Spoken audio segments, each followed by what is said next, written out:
Bonjour, bonjour.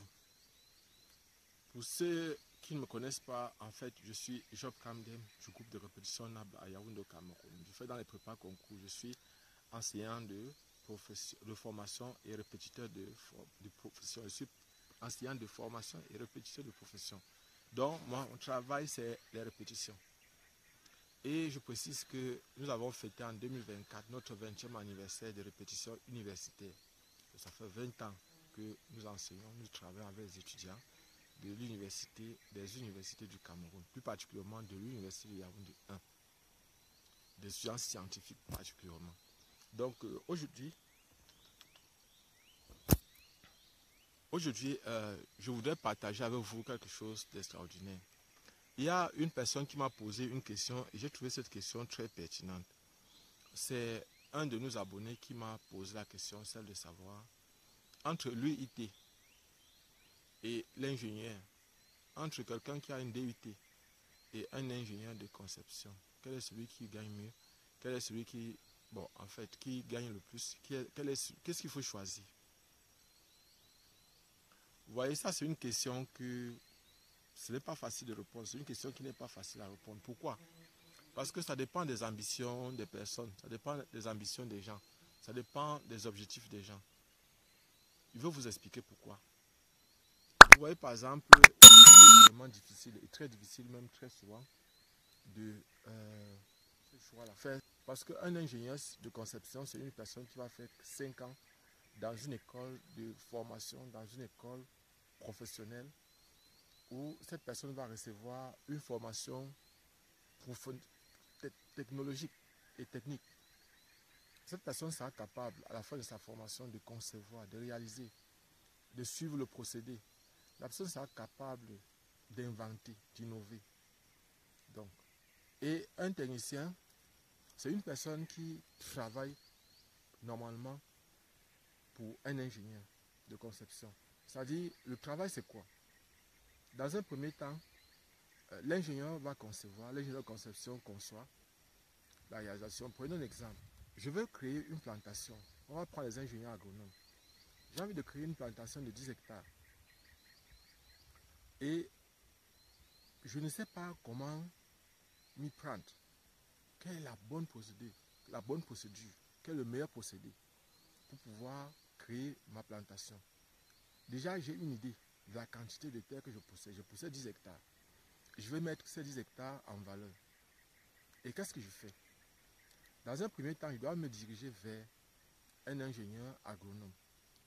Et qu'est-ce qui va se passer? Cet ingénieur agronome, donc, va, dans un premier temps, si c'est possible, chercher à aller voir le lieu de situation de mon terrain. C'est-à-dire, est-ce que mon terrain est situé à un endroit où l'accès est facile? Est-ce qu'il y a, par exemple, à déblayer ou encore à rembler ou encore des routes à tracer? Si le terrain est bien situé, alors mon ingénieur est supposé faire l'étude du sol ou faire des observations par rapport aux cultures qui sont faites dans l'environnement où je me trouve. C'est-à-dire, si je suis sur un endroit où peut-être les gens cultivent beaucoup le macabo, mon ingénieur va donc chercher à savoir pourquoi les gens cultivent le macabo et est-ce que le macabo donne suffisamment sur cet endroit-là. Pourquoi les gens ne cultivent pas le maïs ou les patates ou d'autres ne font pas d'autres cultures. Parce que d'habitude, l'ingénieur ne vient pas créer, il ne vient pas faire de nouvelles choses parfois. Il vient faire des observations. Il essaie de comprendre pourquoi les populations de cette zone-là, de cette région-là, ne cultivent pas telle ou telle chose. Donc, cet ingénieur est supposé étudier le sol sur lequel il veut travailler. Et maintenant, son travail, le travail de l'ingénieur de conception, après l'étude du sol, il va donc étudier la végétation. C'est-à-dire, par exemple, quelles sont les cultures qui sont favorables à cet endroit. Si c'est peut-être une forêt, il va penser à l'abattage, au défrichage d'abord, à l'abattage. Et puis maintenant, vous savez, par exemple, au déracinement des arbres, quelque chose qui n'est pas souvent facile. Et il y a plusieurs techniques qui peuvent être utilisées. On peut utiliser des bulldozers quand on possède beaucoup de moyens, mais on peut aussi brûler. On peut utiliser la technique du brûler. C'est-à-dire qu'on peut brûler l'endroit où se trouvent les troncs d'arbres. Comme ici, derrière nous, là, comme ici, partout, là. Je vais mettre le feu là. quand je vais vouloir, par exemple, faire partir ces arbres-là, il faudra que, par exemple, je viens avec, par exemple, du gasoil et que je verse un peu de gasoil dessus, je mets du feu. Ça va prendre, ça va brûler. Donc voilà, par exemple. Et maintenant, cet ingénieur va donc maintenant chercher à dimensionner. C'est-à-dire, par exemple, si je veux faire peut-être, supposons, on a dit, je veux cultiver du macabo. Maintenant, cet ingénieur sait déjà d'office, quand on a un terrain qui est vierge, un terrain qui est bien déblayé, où le tracteur, par exemple, peut travailler, tout ça. Il y a ce qu'on les apprend à l'école. Il y a maintenant l'adaptation sur le terrain. Ça, c'est le travail de l'ingénieur de conception, il précise bien.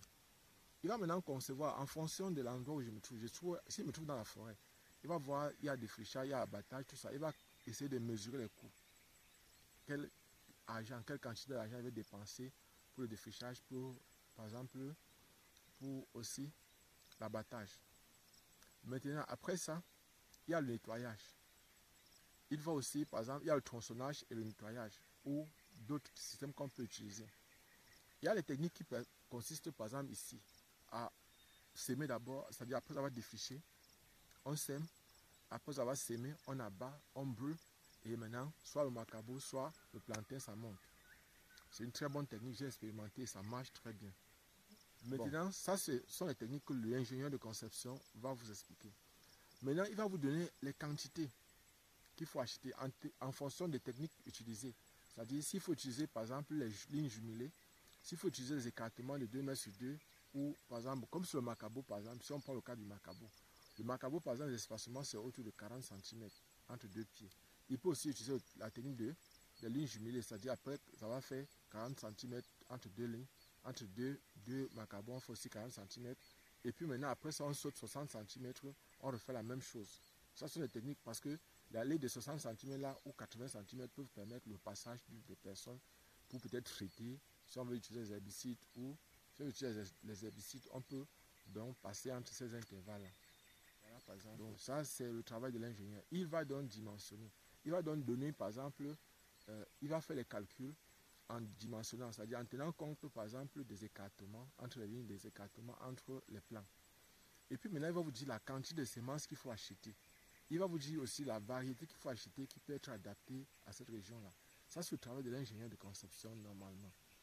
Et puis maintenant, après avoir fait tout ça, il va écrire tout ça. Il va faire ce qu'on appelle un cahier de charge. Il va donc écrire tout ça sur du papier. Ou bien, il va faire sortir ça sur peut-être un petit livre, un petit carnet. Et il va vous donner. Maintenant, vous allez le payer. Et maintenant, soit il peut vous aider à trouver par exemple un pépiniériste, un semencier, qui va vous produire les semences dont vous avez besoin. Et maintenant, après ça, vous aurez besoin d'un technicien.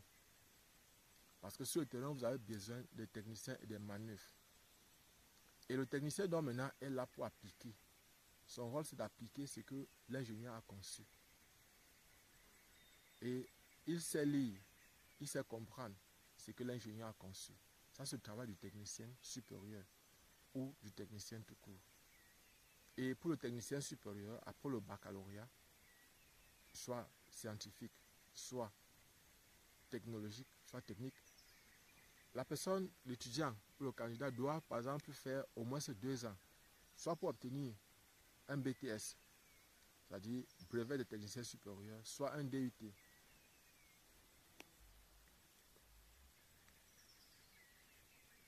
Diplôme universitaire technologique. Donc, soit un DUT, soit un BTS. Et je voudrais préciser, il y a aussi une autre question qu'on m'a posée concernant les techniciens supérieurs. Vous devez savoir qu'il y a 2 écoles qui forment les techniciens. Il y a 2 types. Bon, vous devez savoir qu'au niveau du Cameroun, je vous explique pour le cas du Cameroun particulièrement. Au niveau du Cameroun, pour entrer dans une école, vous pouvez entrer dans une UIT. Il y a 2 types de diplômes qu'on obtient après 2 ans de formation. Si vous entrez avec le baccalauréat scientifique ou technologique, alors après vos 2 ans, si vous entrez par concours, vous allez obtenir donc ce qu'on appelle le DUT,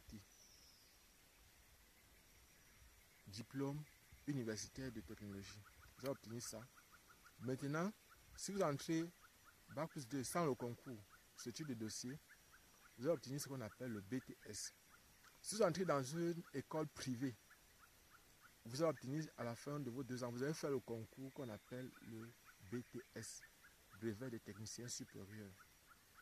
Et là, la pension n'est pas, quand on fait le BTS, la pension, ce n'est pas 50 000. Quand on fait le DUT, la pension, c'est 50 000. Maintenant, quand on fait le BTS, la pension, ce n'est jamais 50 000. Donc, je voudrais préciser. Or, les écoles d'ingénieurs au Cameroun, ça va dépendre. Si ce sont les écoles qui dépendent directement du ministère de l'enseignement supérieur, dans ces écoles-là, on paye généralement 50 000. Un exemple, les écoles nationales supérieures polytechniques, que ce soit de Yaoundé, de Maroua, de Bamenda, on a dit Yaoundé, Maroua, Bamenda, il y a encore Douala. Donc, si ce sont ces écoles-là, on paye 50 000. Mais, il y a d'autres écoles d'ingénieurs où on paye plus de 50 000, comme l'École nationale supérieure des travaux publics, comme aussi l'École nationale supérieure des postes et télécommunications. Comme il y a beaucoup d'autres écoles où on ne paye pas 50 000.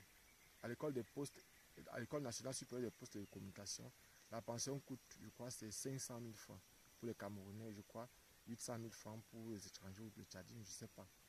Et puis maintenant, il y a aussi l'école des travaux publics, l'École nationale supérieure des travaux publics, où c'est dans les 240 quelque chose de 1000.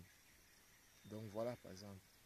Donc, il faut savoir qu'il y a les écoles, avant de faire le concours, vous devez vous renseigner, vous informer là-dessus. Vous devez constamment aller sur les sites.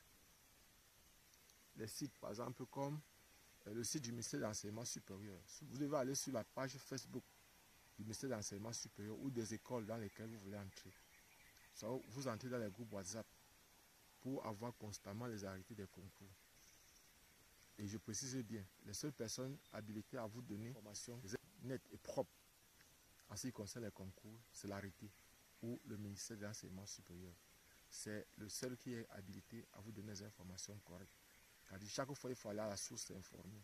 La source ici, c'est le ministère de l'enseignement supérieur. En ce qui concerne les concours qui dépendent du ministère de l'enseignement supérieur, comme l'école nationale, donc le concours national d'entrer dans les écoles de médecine. Donc pour ceux qui veulent, vous pouvez venir dans notre groupe WhatsApp, je précise, pour vous former. Et il y a des personnes qui m'ont aussi demandé, une personne m'a demandé depuis le Congo, les épreuves de l'ICA. Bon, ce qu'il faut savoir, c'est qu'au niveau du Cameroun, pour faire le concours, il y a 2 concours pour l'ICA. Il y a les techniciens supérieurs et il y a aussi les ingénieurs. Pour les techniciens supérieurs, c'est l'État du Cameroun qui lance le concours pour l'ICA. Maintenant, pour les ingénieurs, c'est un concours de bourse. Mais les deux sont les concours de bourse. Il faut savoir que pour les techniciens supérieurs, on ne fait pas la présélection. Les épreuves, c'est souvent, je crois, c'est mathématiques, français, anglais, culture générale, quelque chose comme ça. Alors que, par exemple, pour les techniciens supérieurs, il y a donc 2 épreuves. Il y a une présélection où on a 2 épreuves de mathématiques et la sélection où on a encore une épreuve de mathématiques et une étude de texte. C'est-à-dire, il y a des textes, donc un peu que ça ressemble un peu au français. Donc voilà, par exemple. Et si, par exemple, vous avez besoin des épreuves de la sélection, vous pouvez aller sur le site Capesa. Capesa. Et là, si vous partez sur le site Capesa, vous allez avoir les anciens sujets, c'est gratuit. Maintenant, si vous avez besoin de quelques épreuves de présélection, pour nous, je possède quelques épreuves de présélection de l'ICA. Donc, si vous voulez, on va partager. Et ce qui est sûr, dans le groupe WhatsApp, il y a des personnes qui possèdent, elles vont vous donner. Voilà. Avant d'arrêter cette vidéo, je voulais préciser une chose. Ce n'est pas pour saboter les documents que les gens vous vendent. J'ai constaté que lorsque les personnes saisissent souvent les documents, les anciens sujets des concours, elles commettent beaucoup d'erreurs. Beaucoup d'erreurs sont commises lors de la saisie des anciens sujets des concours. Et c'est la raison donc pour laquelle, personnellement, je ne conseille pas trop aux gens de souvent utiliser ces anciens sujets, à chercher les sujets originaux, si possible. Chercher les sujets, c'est à défaut de trouver les sujets originaux qu'il faut utiliser les sujets. Parce que parfois, vous allez faire un exercice, vous allez croire que c'est vous qui avez les problèmes, alors que c'est l'énoncé qui est faux. Parce que la personne qui saisit ne comprend pas ce qu'elle est en train de saisir. Donc, je ne vous déconseille pas d'acheter le document, mais je vous demande simplement d'être prudent et de savoir que même si vous avez le document, là, cherchez toujours les épreuves originales. C'est la raison pour laquelle j'ai commencé à partager avec vous donc c'est dans ce sujet. Et je précise que il y a un de vos camarades qui m'a parlé du scanner. Nous allons essayer la technique du scanner. Nous allons télécharger ça certainement d'ici demain ou d'ici après. Et on va voir ce que ça va donner. Abonnez-vous et partagez au maximum possible cette vidéo. Donc ceux qui veulent faire les prépas concours, nous sommes à votre disposition. Ceux qui veulent, par exemple, nous avons un groupe WhatsApp et nous allons voir s'il y a possibilité de demander des contributions. Ben, si on veut demander, ça ne sera pas grand-chose. Ça ne sera pas grand-chose, ça sera symbolique. Parce que notre souhait, c'est que toutes les personnes qui ont la volonté de réussir puissent réussir. Et nous prions Allah, nous prions Dieu, nous prions l'univers de nous aider à faire en sorte que tous ceux qui sont dans notre groupe puissent réussir. Mon souhait, c'est ça, c'est un challenge que nous avons. C'est pour montrer aux gens que non. Là, on est là, ils ne doivent pas penser au choco, ils ne doivent pas penser à la corruption ou à tout ce que les gens racontent là. Si on travaille bien, on va passer. Si on est bien organisé, on travaille bien, on va réussir. Moi, je suis convaincu comme ça. Je ne crois pas au choco, je ne crois pas à la corruption. C'était ça, c'est que je ne suis pas là. C'est que je suis très loin peut-être. Et qui sait, là où je peux aller très loin jusqu'à dépasser mes objectifs. Et ce n'est pas bien. Il ne faut pas courir pour arriver en retard. C'est ce que me disait un de mes professeurs. Abonnez-vous et partagez encore le maximum possible cette vidéo. Donc pour ceux qui ne me connaissent pas, je vous ai dit, je suis Job Kamdem du groupe de répétition Nabla à Yaoundé au Cameroun. Actuellement, je suis dans mes plantations. Vous voyez par exemple là, je suis là pour un projet entrepreneurial. Je suis en train de mettre des arbres. Actuellement là, je dois repiquer. Je vous montre quand même pour que vous essayez de voir. Vous voyez par exemple là. Ce sont les rejetons que je dois mettre au sol tout à l'heure. Donc je vais défricher. Je vais mettre ça au sol. Parce que tout ça juste il y a la pluie. Et je crois que si je réussis à mettre même 200, même 300, franchement, je serais content. Je dois retirer une bonne partie de la pépinière là pour mettre aujourd'hui. Abonnez-vous et partagez au maximum possible cette vidéo. Je voudrais aussi préciser que si vous avez besoin des documents, faites-nous signe. Pour ceux qui sont dans la ville de Yaoundé, si vous voulez faire les meilleurs prépas, contactez-nous, on va vous donner les meilleurs groupes. Que ce soit pour les facultés de médecine, pour les concours niveau bac, que les concours niveau licence. Contactez-nous, nous allons vous aider, nous allons vous conseiller. En fait, je suis déjà sur la route du retour. Excuse franchement. En passant ici, j'ai vu cette plantation, c'est-à-dire ce champ de maïs. Vous voyez, c'est près de peut-être 4 hectares, peut-être plus, de maïs. Et je suis toujours dans la région de l'Est pour ceux qui ne savent pas. Je suis Job Kamdem, répétiteur de profession et enseignant de formation. Et ici, je vais vous présenter ce champ. Observez, je vous présente le champ, observez. Vous voyez par exemple ici, regardez, entre les lignes, c'est bien aligné. Ça veut dire qu'on a semé avec la ficelle. On a utilisé la ficelle pour semer. Vous voyez par exemple ici. Mais c'est vrai, c'est bien. On met une graine, deux graines, une graine, deux graines. Vous voyez par exemple là. L'écartement, c'est environ 1 mètre. 1 mètre comme écartement. Donc vous voyez par exemple là, je vous ai montré l'écartement, c'est autour de 1 mètre. Mais comment doubler le rendement? Donc si par exemple ici ils pourront obtenir peut-être autour de 4 tonnes à l'hectare, s'il y a production, si la production est bonne, ils pourront obtenir, mais ils pouvaient alors avoir donc 8 tonnes. Donc on pouvait doubler. Comment? En faisant comment? En réduisant les distances là. 1 mètre c'est bien beaucoup. Vous voyez par exemple il y a beaucoup d'espace vide là. 1 mètre c'est bien beaucoup. Ce qu'on pouvait faire aussi c'est quoi? C'est que on pouvait faire les écartements ici. On prend par exemple là 40 cm entre deux plants, entre deux tiges de maïs, 40 cm aussi. Et là on met une, deux graines. Donc distance 40 cm. On fait ce qu'on appelle les lignes jumelées. C'est-à-dire on utilise ce qu'on appelle les lignes jumelées. C'est-à-dire on fait écartement entre les deux lignes là, c'est 40 cm et entre deux tiges de maïs, 40 cm aussi. On met une graine, deux graines, une graine, deux graines, une graine, deux graines. Ça fait que on peut mettre deux graines. Et après ça, on fait donc un écartement de 80 cm. Et après, on fait encore deux lignes jumelées, donc lignes jumelées, deux lignes écartement 40 cm. Après ça, on fait aussi, c'est-à-dire on alterne les lignes jumelées. Voilà par exemple comment on peut procéder. C'est-à-dire si vous voulez par exemple augmenter les rendements dans votre champ, au niveau des 80 cm, bon, parce que je sais que d'habitude les personnes laissent 1 mètre parce qu'il faut l'espace de passage pour traiter. Parce que ici, la plupart du temps, on utilise des herbicides. On ne défriche pas, on ne sacre pas, on ne bute pas. Donc aujourd'hui par exemple, la majorité des personnes ici utilisent les herbicides. Vous voyez par exemple, regardez l'étendue du champ. Donc on est ici à peu près à 2-3 hectares. Donc ça part jusqu'à perte de vue là derrière. Or, ici on pouvait faire mieux. C'est-à-dire que on pouvait par exemple faire mieux. On pouvait faire mieux ici. On pouvait cultiver. On pouvait récolter le double. Et peut-être, pourquoi pas 2 fois et demi. C'est que ce champ va produire. On peut aller à 2 fois ou 2 fois et demi, c'est que ce champ va produire. Voilà donc. Donc on essaye de donner aussi quelques conseils comme ça pour ceux qui veulent se lancer dans l'entrepreneuriat agricole. Pour que lorsque vous vous posez la question, pourquoi est-ce que en Europe, on a 20 tonnes par hectare, parfois 30 tonnes sur la culture du maïs? Qu'est-ce qui se passe? Pourquoi est-ce que en Europe, les rendements sont meilleurs que chez nous ici en Afrique? Bon, les gens vont dire que c'est peut-être parce qu'ils utilisent l'irrigation. Peut-être qu'on va dire que il y a la semence. Les gens vont dire qu'ils utilisent les herbicides, les insecticides qui traitent les traitements. Alors que chez nous ici, lorsqu'on a semé comme ça, c'est que Dieu qui va arroser. Il y a les pluies, c'est Dieu. Et puis maintenant, ce qu'on peut utiliser, ce sont les herbicides pour diminuer la quantité d'herbes. En dehors de ça, ici à Batouri, on ne met pas les engrais sur les cultures. Donc, ici, c'est difficile de voir les personnes.